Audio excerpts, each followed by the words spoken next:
जय श्रीराम. जय श्रीराम.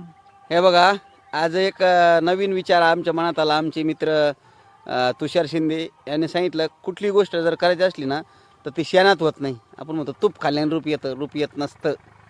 म्हणून एक विचार, क्रांती हळूहळू घडते, शेणात नाही. म्हणजे याचा अर्थ काय आहे, कुठली एखादी ती गोष्ट आपल्याला चांगली जर करायची असली ना तर ती हळूहळू सुरुवात करावी लागते आणि मग त्याचं रूपांतर आपल्या यशामध्ये किंवा ती एखादी गोष्ट आपण सक्सेस होण्यामध्ये म्हणते. आता एखाद्याला कुठलं जर काम करायचं असलं बघा, तर त्या व्यक्तीला ती छोटेसे उद्योगधंदा असला, व्यवसाय असला, कुठलंही काम असलं, कोणत्याही क्षेत्रात आहे ना वेळ लागतो बघा. क्रांती कशी घडते म्हणजे कुठल्या व्यवसाय करण्यासाठी वेळ लागतो. सुरुवात करायची, एखादा उद्योग असला, भजी असली, एखादा शेतकरी असला तर छोटी सुरुवात करतो तो.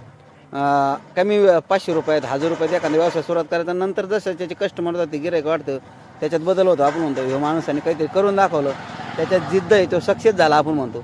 तशी आम्ही दररोज आता व्यायाम करतो, हळूहळू व्यायाम चालू आहे. हे आपल्या शरीरासाठी आणि आरोग्यासाठी सर्वात महत्त्वाची गरज आहे. त्यासाठी कुठली गोष्ट क्षणात होत नाही, त्यासाठी वेळ लागतो. प्रत्येकाने आपल्या शरीरासाठी कमीत कमी 1 तास द्या, दररोज व्यायाम करा. हे सगळ्यात महत्त्वाची गोष्ट आहे.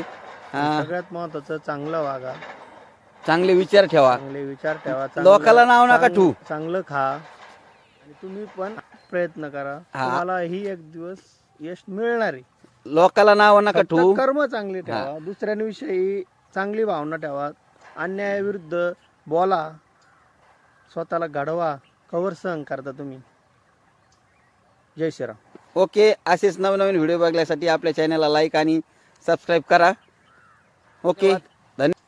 दररोज व्यायाम करा. आपल्या शरीरासाठी एक तास कमी कमी द्या, म्हणजे आपलं शरीर सदृढ निरोगी चांगलं राहील आणि आपण चांगलं आयुष्य जगू शकतो. लोकाला त्रास देऊ नका. एखाद्याला मदत नाही करता आली तर नका करू, पण त्याला आड चालू नका, कुठल्या त्याला अडचणीत आणू नका. नियत चांगली ठेवा. जय श्रीराम.